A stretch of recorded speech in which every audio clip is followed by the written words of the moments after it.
大家好，我係 QQ Queenie，今日想同大家介紹一本書咧，叫做《Five Levels of Leadership》。咁即係5個 level 嘅領導者，究竟係點樣成為到呢5個 level 咧？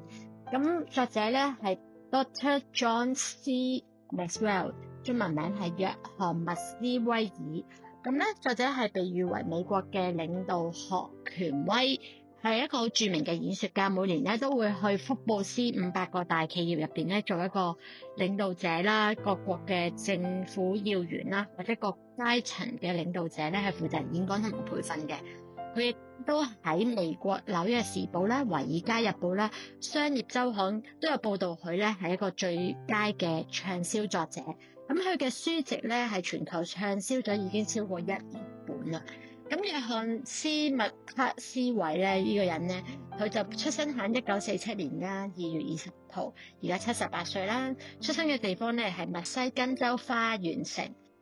咁佢本身做過嘅職業咧有作家啦、牧師啦同埋專業嘅演講者㗎。佢基本上就喺1979年到而家咧就係好活躍。咁就係研究嘅領域就係點樣成為一個有領導力嘅人士啦。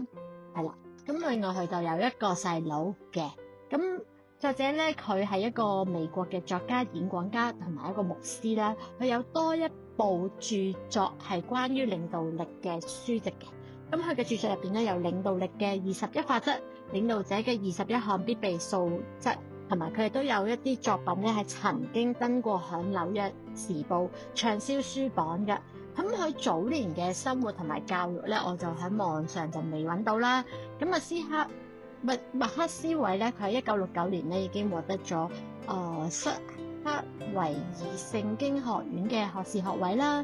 之後咧，佢就喺阿蘇薩太平洋大學咧就獲得咗個神學碩士學位㗎。之後咧，亦都喺呢個阿蘇薩太平洋大學獲得咗個神學碩士學位，亦都喺富勒神學院獲得教牧學博士學位。咁我哋翻本書啦，咁咧 level 1咁就係 position， 即係公司入邊嘅職位啦、位置、權力。咁呢一個就係去 level 1啦。咁去到 level 2就係 permission， 即係認同。咁即係話你要成為一個領導者，你首先要喺嗰間公司做咩職位，而呢個職位咧係得到認同性嘅。咁佢跟住就係到 level V production 生產。production 咧即係出咗一啲 result 啦 ，momentum 亦都係本書寫嘅其中一個字眼啦。佢出咗呢個有公司嘅職位，有同事嘅認同，而帶領到成班同事作出一個生產嘅 result。OK， 係啦 ，momentum 啦，即係本書嘅意思。當你有晒呢3個 level 嘅層次咧，其實之後接住落嚟咧就會係 level 4 people development， 即是話你點樣可以利用以上3樣嘢，然之後可以令到你啲同事係會有 growth 嘅。咁呢個就係 growth， 唔係成為一個老師，而係我哋要令到自己可以成為一個教練，有教練嘅能力去影響到別人，係可以令到佢人生係可以 growth 嘅。咁之後就 level 5就係頂峰啦 ，pinnacle。即是話咧，其實而家呢一個時代年輕人，我哋自己都感覺自己心態係年輕啦。年輕人係想睇呢個領導者佢將來佢係想去做啲乜嘢，而佢而家所做緊嘅嘢係咪真係做緊可以令到佢達到佢將來嘅目的？呢個係好多年輕人係想睇到呢個領導者做緊嘅嘢之後，佢即將會達到咩結果？我深信其實 old school 嗰一套咧就係你睇下呢個人嘅成就，佢一生人做過啲乜嘢？呢個係即係一個根深蒂固嘅概念啦。覺得所以有好多人會見到好多名人都會出書，因為我哋會去睇嗰本書，就係因為想睇翻呢個咁近代嘅名人。究竟佢一生人入邊，佢嘅職業生涯係做過啲乜嘢？佢點樣去影響到別人？佢生產咗啲乜嘢出嚟？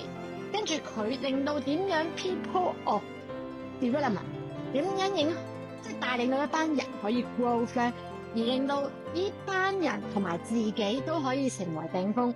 我覺得睇完呢本書好 amazing，即係當然我未有呢本書，但我聽咗呢本書。入邊嘅內容令到我覺得我係需要去買呢一本書。當然佢可能而家都英文版啦，我未 search。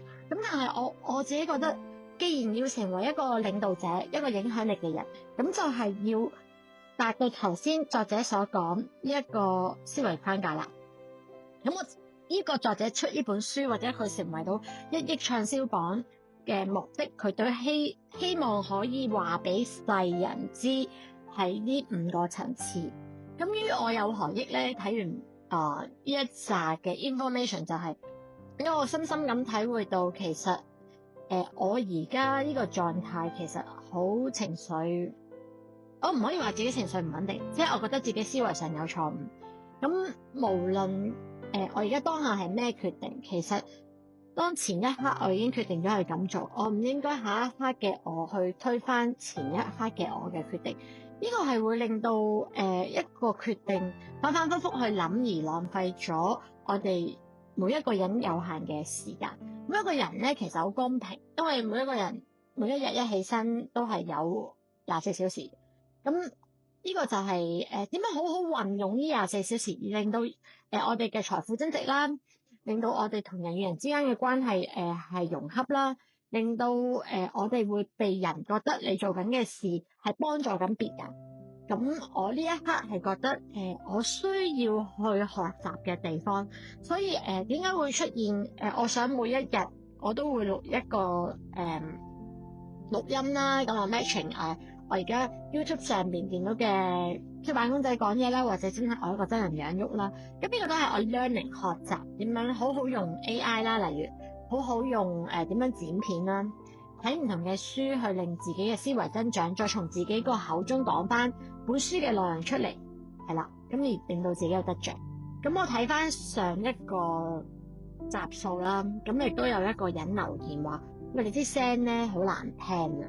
咁我咧其實錄完音我都有聽一次嘅，咁當然我用嗰個剪片嗰個 AI，咁咪將個音效提升，跟住再加 background music 啦。咁我冇諗過其實會即係有人聽，可能你聽咗分零鐘意覺得你啲音好窒啊，不過唔緊要啦。就算你咧有聽我呢一集咧，我都好多謝你話俾我聽個聲音好插或者個聲音好難聽。咁呢個係會想力求進步咯。咁我啱啱咧其實 search 呢本書嗰陣時咧，其實我想 search 呢本書嘅中文內容，睇下有冇人講過呢本書啦。咁咁啱俾我揾到個台灣一個叫做教官啦，佢都係負責教人哋人生智慧啊。咁佢都講咗呢本書，因為佢要去唔同嘅企業去做演講，去 motivate 唔同嘅企業下邊啲員工去 active 起嚟啊嘛。咁佢就介紹咗頭先呢本書。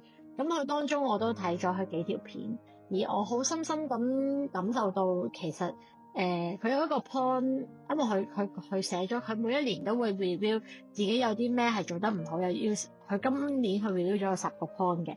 其中一個 point 咧，我覺得佢講得好好嘅係我哋人生入邊咧或者我哋每一刻或者當你做每一份工都會遇到你唔中意嘅人嘅，係啦，你唔中意你，我應該係好煩躁啦。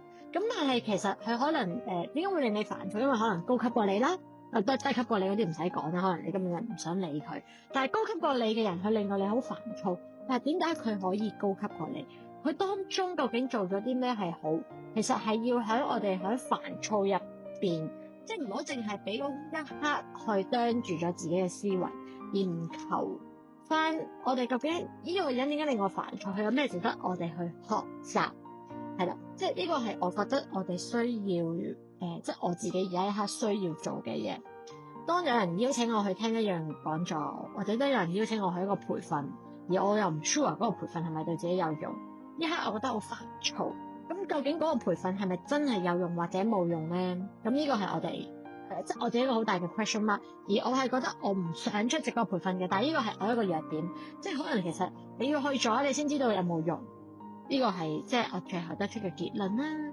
咁我好高興今日同大家講嘢啦。如果大家都覺得我呢個 topic 係有用嘅，分享呢啲書籍係有用嘅，就可以 subscribe 同埋俾個 like 我啦，撳著個鐘底去，咁等我咧都有繼續嘅動力去錄下一條片。雖然我覺得而家冇人聽我講嘢嘅，又或者真係有聽嘅都未必會訂閱。不過唔緊要，我覺得我要承諾自己要睇完一樣嘢就要講翻出嚟，咁希望可以幫助更多嘅人。